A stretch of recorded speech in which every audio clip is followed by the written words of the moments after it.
ഭർത്താവ് തൊട്ട് കഴിഞ്ഞാൽ ഭാര്യയുടെ വുദു മുറിയും, ഭാര്യ തൊട്ട് കഴിഞ്ഞാൽ ഭർത്താവിന്റെ വുദു മുറിയും. രണ്ടും അന്യരാണ്. ആരാണ് ഇത് പഠിപ്പിച്ചത്?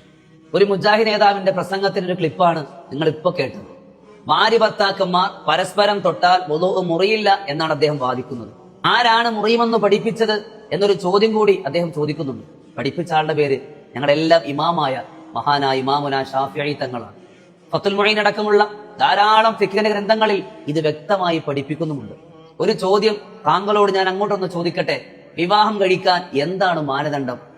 തൊട്ടാൽ വുദു മുറിയാത്ത, വിവാഹബന്ധം ഹറാമായ ഒരാളെ നിങ്ങൾക്ക് വിവാഹം കഴിക്കാൻ പറ്റുമോ? ഇല്ല.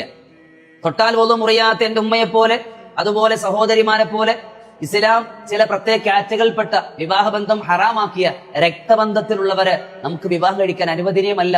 അപ്പൊ വിവാഹം കഴിക്കണമെങ്കിൽ എന്താണ് മാനദണ്ഡം? വുദു തൊട്ടാൽ വുദു മുറിയുന്ന രക്തബന്ധത്തിൽ പെടാത്തവരാകണം, വിവാഹബന്ധം ഹറാമല്ലാത്തവരാകണം. അതാണ് നമ്മൾ വിവാഹം കഴിച്ചിട്ടുള്ള നമ്മളെ ഭാര്യമാർ. അവരെ തൊട്ടാൽ വുദു മുറിയും. അതിന് ഈ നേതാവ് പറയുന്ന ചില അടയാളങ്ങളും ഉദാഹരണം നമുക്കൊന്ന് കേൾക്കാം. സ്വഹാബാക്കളുടെ മയ്യത്ത് കുളിപ്പിക്കുന്നത് അവരുടെ ഭാര്യമാരാണ്. ഭാര്യ തൊട്ട് കഴിഞ്ഞാൽ വുദു നഷ്ടപ്പെടുമെന്നാണ് എങ്കിൽ എങ്ങനെയാണ് ആ മയ്യത്ത് കുളി ശരിയാവുക? അദ്ദേഹം തെളിവിനായി പറയുന്ന ഒരു കാര്യം, സ്വഹാബികളായ ഭർത്താക്കന്മാരും അവരുടെ ഭാര്യമാരും പരസ്പരം മയ്യത്ത് പരിപാലിച്ചിട്ടുണ്ട്. അപ്പൊ വുദു മുറിയുമെങ്കിൽ പിന്നെ എങ്ങനെയാണ് അവർ മയ്യത്ത് കുളിപ്പിച്ചതെന്നാണ് അദ്ദേഹം ചോദിക്കുന്നത്. എന്റെ പ്രിയമുള്ള സഹോദര, മയ്യത്തിന്റെ വുദു ആര് തൊട്ടാലും മുറിയില്ല. അത് പ്രത്യേകം മനസ്സിലാക്കണം. ഭാര്യയാകട്ടെ മറ്റാരുമാകട്ടെ, മയ്യത്തിന്റെ വുദു മുറിയുകയില്ല. അതിപ്പോ മയ്യത്ത് കാക്ഷിച്ചാകട്ടെ, മൂത്രിച്ചു വന്നിരിക്കട്ടെ, എന്നാൽ പോലും അവിടെ ശുദ്ധിയാക്കണമെന്നല്ലാതെ രണ്ടാമത് വുദു എടുക്കേണ്ട ആവശ്യമില്ല. മയ്യത്തിന്റെ വുദു മുറിയുകയില്ല. അതും കൂടെ ഒന്ന് സഹോദരൻ മനസ്സിലാക്കണം. ബാക്കിയുള്ളതുകൂടെ കേൾക്കാം. മക്കളില്ലാത്ത എത്രയോ വയോധികരായ ദമ്പതികളില്ലേ,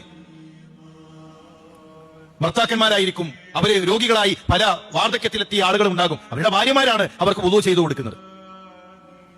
നമ്മൾ വളരെ കൃത്യമായി കൊണ്ട് മനസ്സിലാക്കേണ്ടത് ഭർത്താവ് ഭാര്യ എന്നുള്ളത് അത്രമാത്രം അടുപ്പമുള്ള ബന്ധമാണ്.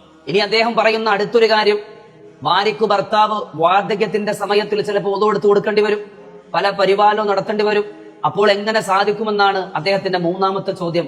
അതിന്റെ മറുപടി, അതായത് ഒരു രോഗിയാണ് എന്റെ ഭാര്യ, എനിക്ക് അവർക്ക് വുദു എടുത്തു കൊടുക്കാം, അവർ കട്ടിൽ കിടക്കയിലാണ്, വുദു കൊടുക്കാൻ അവർക്ക് കഴിയില്ല എങ്കിൽ എനിക്ക് അവർക്ക് വുദു എടുത്തു കൊടുക്കാം. അപ്പൊ എനിക്ക് വുദു ഉണ്ടെങ്കിൽ എന്റെ വുദു മുറിയും. ഞാൻ തൊട്ടതിന്റെ പേരിൽ ഞാനാണ് തൊട്ടത്, അതുകൊണ്ട് അവരുടെ വുദു മുറിയില്ല. ഹജ്ജിന്റെ ഉംറയുടെ വേളകൾ നമ്മൾ തവാഫ് ചെയ്യുമ്പോഴും ഇതേ നിയമം തന്നെയാണ് നമ്മൾ സ്വീകരിക്കുന്നത്. ആ തിക്കിലും തിരക്കിലും പരസ്പരം മുട്ടാൻ സാധ്യത ഏറെ ആയതുകൊണ്ട് തൊട്ടവന്റെ വുദു മുറിയും, തൊടപ്പെട്ടവന്റെ വുദു മുറിയില്ല എന്ന നിയമത്തിലാണ് നമ്മൾ എല്ലാവരും തവാഫ് ചെയ്യുന്നത്. കാര്യങ്ങൾ മനസ്സിലാക്കാനും പഠിക്കാനും അള്ളാഹു തൗഫീഖ് നൽകട്ടെ.